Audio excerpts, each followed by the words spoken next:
थी यहाँ पर पूरी? मेरे वालिद साहब आर्मी में थे और हम लोग तो इस तरह के लोग नहीं हैं कि वो किसी के भी घर के अंदर घुस के। आपके वालिद साहब आर्मी में क्या थे जी? मेरे वालिद साहब रिटायर्ड मेजर थे आर्मी में, और हम लोग मतलब ये कोई तरीका तो नहीं है कि 40 के 40 मर्द और गुंडों की तरह घरों के अंदर दरवाजे टाप के गेट तोड़ के अंदर घुस गए हैं। मतलब बाजवा साहब ये हमारी कौम का कुछ और कहते हैं कि आप लोग औरतें हैं, हम लोग इसलिए आगे से मुझे कह रहे हैं कि तुम औरत हो इसलिए मैं तुम्हें छोड़ रहा हूँ, मैं चंडे मार के तुम्हारा मुंह तोड़ देता हूँ। आदमी मुझे बदतमीजी से कह रहा है कि तुम, मैंने पूछा है उसने कि हमने किया क्या जो तुम हमारे घरों में घुस के ये सब कुछ कर रहे हो? तो आगे से कहता है तुझे नहीं पता, यहाँ तुझे नहीं पता, अगर तेरे खामद को तेरा लॉ एंड ऑर्डर का पता था तो यहाँ से कहाँ भाग गया है? किसके लिए आए थे वो इधर?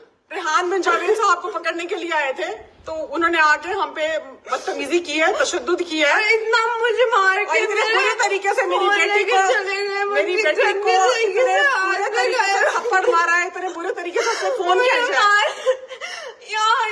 जगह में और आपके साथ ये सब डील जो कर रहे थे ये मर्द पुलिस ऑफिसर मर्दों ने किया है और वो आगे झपटा है मुझे मारने के लिए कि बीबी अगर तू औरत ना होती तो मैं तेरा भी मुंह तोड़ देता। यहाँ पे हम सिर्फ तेरा औरत होने का लिहाज कर रहे हैं। मैंने उसे कहा अगर तू मैं औरत ना होती तो क्या तू मुझे मार देता? यहाँ पे खड़े होकर तू क्या कर सकता है? ज्यादा गोली चलाना चाहता है, चला दे, और क्या कर लेगा तू?